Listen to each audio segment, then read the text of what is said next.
सभी दर्शकों और भक्तों से प्रार्थना है, कृपया आज का सत्संग बहुत महत्वपूर्ण है। बहुत ध्यान पूर्वक सुने। आपके समस्त क्लेशों का नाश होगा, सभी संशय आपके नष्ट हो जाएंगे। सच मानिए, ये जीवन आपका सफल हो जाएगा। बहुत ध्यान पूर्वक आप सुने। बहुत महत्वपूर्ण आज विषय है और निश्चित आपको लाभ होगा। सत्संग सुनने मात्र से लाभ होता है। जैसे व्रत का, तीर्थ सेवन का, जप का, होम का, सबका अलग अलग महत्व है। इसी प्रकार भगवान की कथा का श्रवण, भगवान की लीला का श्रवण, भगवान के गुणों का श्रवण, उनके नामों का श्रवण और सत्संग, इनके सुनने मात्र से पुण्यों का उदय होता है। सुनने मात्र से श्रवण को सबसे पहले रखा गया है। श्रवण बहुत महत्वपूर्ण है। श्रवण आप सिर्फ सुनते रहें। सत्संग सुनने से सत्कर्म बन रहा है। आपका तपोबल बढ़ेगा, आपको भगवान की भक्ति प्राप्त होगी। जो जीवन में आपको चाहिए वो सब मिलने लगेगा। क्यों? क्योंकि श्रवण से, कानों के माध्यम से भगवान के नाम की महिमा, भगवान के रूप की महिमा हमारे हृदय में उतरती है। फिर हमारा चिंतन बनता है, फिर कर्मों में आ जाता है। सत्कार्य हमारे कर्मों में आ जाते हैं। बहुत ध्यानपूर्वक आप सुने। आज का सत्संग बहुत महत्वपूर्ण है। देखिए, अगर आप ज्ञान मार्ग में हैं तो आप समझना भगवान के अलावा, आपके अलावा कोई नहीं है ज्ञान मार्ग में। आप ऐसे भी देखना, अभी आप ये अपनी स्थूल आंखें बंद कीजिए, आप देखना आपको जगत दिखना बंद हो जाता है, लेकिन भीतर वाला चलता रहता है। भीतर जो हमारा अतीन्द्रिय है, जो अंतःकरण है, वो देखना आप चलता रहता है। फिर आप देखना, आप जब सुसुप्ति में होते हैं या आप बिल्कुल गाढ़ बेहोशी में आ जाएं तो देखना सब कुछ खत्म। जब आपका अहम खत्म तो पूरा संसार खत्म। निश्चित मानिए ऐसा ही होता है। जब आप नहीं तो कोई नहीं। ज्ञान मार्ग में इस मैं की अनुभूति होती है, मेरे सिवा कोई नहीं। जो तत्व है, जो प्रभु हैं, जिन्हें तत्व कह दिया गया है भाषा में, ये सब पर्यायवाची हैं, कुछ भी अलग नहीं, सब एक ही है। तो ज्ञान मार्ग में अनुभव होता है कि मैं ही हूँ। जो वो ब्रह्म स्वरूप प्रभु हैं, उनको वो मैं में आ जाते हैं, वो मैं स्वरूप हो जाते हैं। तो वो देखता है मेरे सिवा कोई नहीं। सच मानिए, ये जागना होता है। जैसे आप स्वप्न में हैं, स्वप्न में देखना आप क्या क्या देखते रहते हैं, कहाँ कहाँ जाते हैं, क्या क्या होता है, और उनका सुख दुख भी हमें अनुभव होता है। ये उदाहरण आप समझना। और जब आप जग जाते हैं तो आपको स्वप्नावस्था में हंसी आती है कि देखो मैं मर गया था, पता नहीं कहाँ पहुँच गया था। उन बातों पर फिर आप हंसते क्यों? क्योंकि आप जग चुके हैं। ऐसे ही जो ज्ञान मार्ग में हैं वो जग जाते हैं। जगना क्या होता है? ये संसार उन्हें मालूम हो जाता है, ये माया है, ये मात्र भगवान का एक खेल है, एक लीला विलास है। उन्हें ये अनुभव में आ जाता है। ये विचार की बात नहीं है, ये अनुभव स्थिति की बात है। विचार से मैं अभी जो कह रहा हूँ वो आप सुन भी रहे हैं।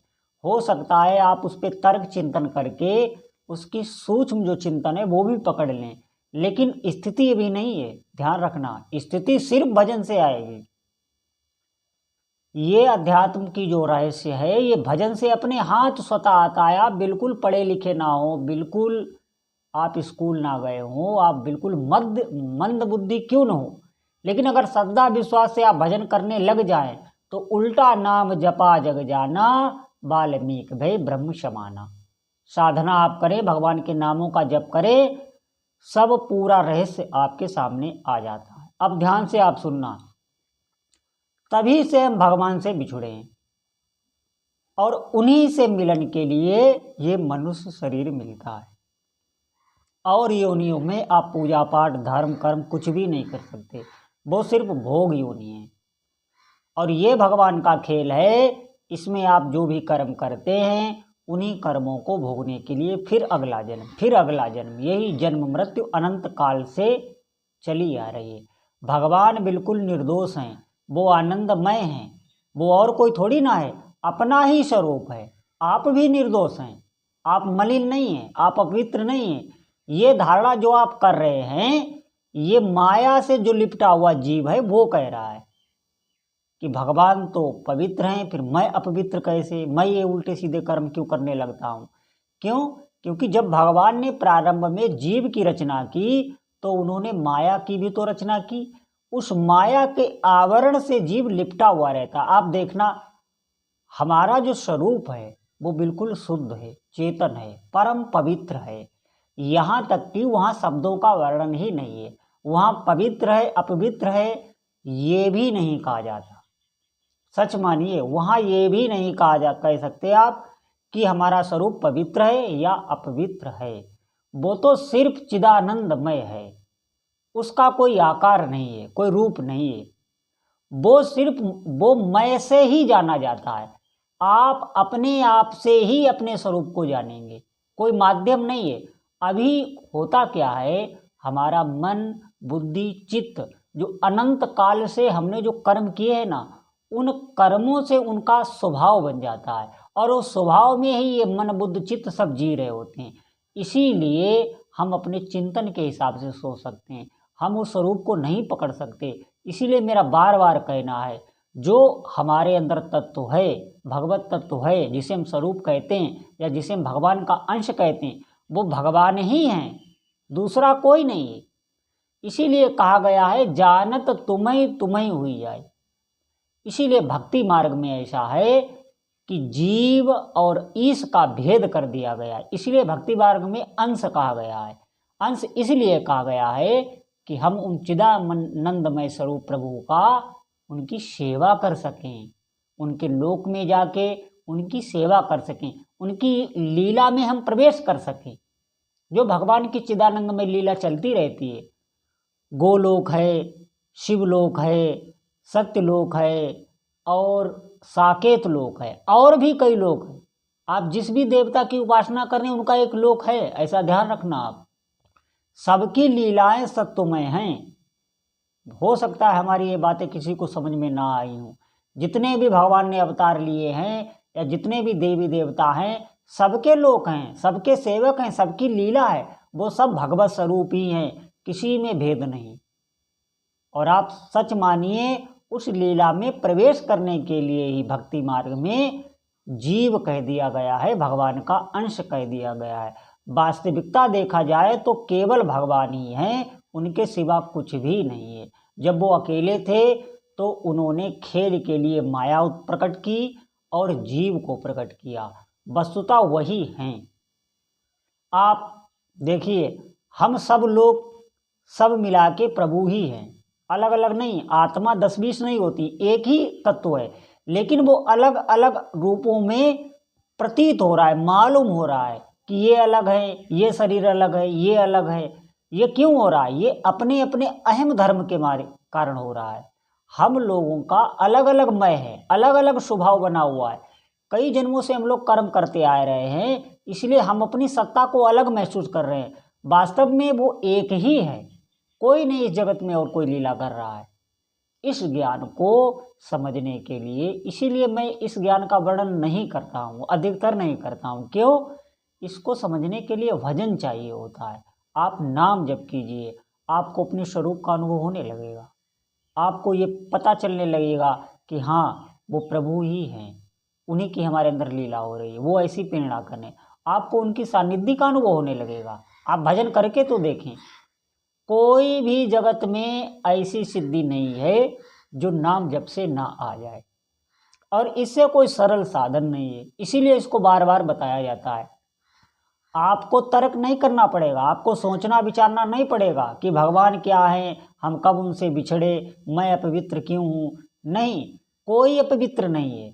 ये जो अपवित्र का आपको भान हो रहा है, मैंने बताया ना, जीव लिपटा रहता है, मन, बुद्धि, चित्त, अहंकार, ये कर्मों से जो स्वभाव बना हुआ है। इसीलिए कई प्रकार के चिंतन है हमारे। देखिए ना, अपने मन की कई वृत्तियाँ होती हैं। अभी भजन में लगा है, अभी कुछ और सोचने लगेगा। जैसा सामने दृश्य होता है वैसा चिंतन होने लगता है।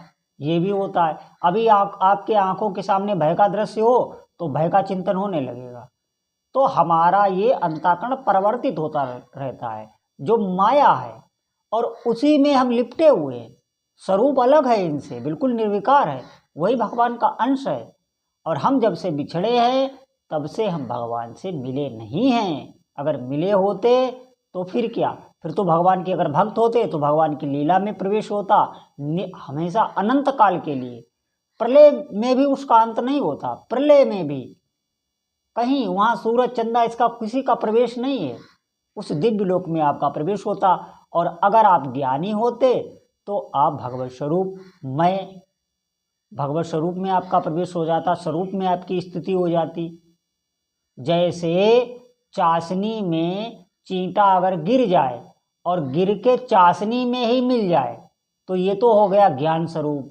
इसे सारूप्य सालोक्य, ये जो मुक्तियां हैं वो ज्ञान में मिलती हैं कि वो उसी में मिल गया, उसका विलय हो गया भगवान में। चींटा जैसे चाशनी में गिर के चाशनी ही बन गया, और भक्ति में वो चाशनी का स्वाद ले रहा है, उसे चख रहा है, किनारे पे बैठ के भगवत स्वरूप का पान कर रहा है, उसका भगवान की सेवा में प्रवेश है। तो ये भक्ति मार्ग हो गया। वो मिलना नहीं चाहता, वो सारूप्य सालोक्य मुक्ति नहीं चाहता, वो भगवान की सेवा करना चाहता है, उनकी सन्निधि में रहना चाहता है। ये भक्ति मार्ग है। ये भक्ति मार्ग का प्रारंभ नाम जप से ही होता है। तो सभी साधकों से प्रार्थना है कि आप, ये प्रश्न आते तो सभी साधकों के अंदर है, आने भी चाहिए, लेकिन इनका निराकरण ऐसे नहीं हो सकता। इनका निराकरण सिर्फ भजन से होगा। हमारा अंतःकरण कुछ पवित्र तो हो, तब हम इन बातों को ग्रहण कर सकें। और आपको ग्रहण करना ही नहीं पड़ेगा, भजन में इतनी सामर्थ्य है, अपने हाथ सब आता चला जाता है। आप विश्वास तो करें एक बार, आप डट के भजन करें, जप करें भगवान के नाम का, देखिए कैसी अलौकिक सामर्थ्य आप में आने लगती है। बोलो जय जय श्री सीताराम।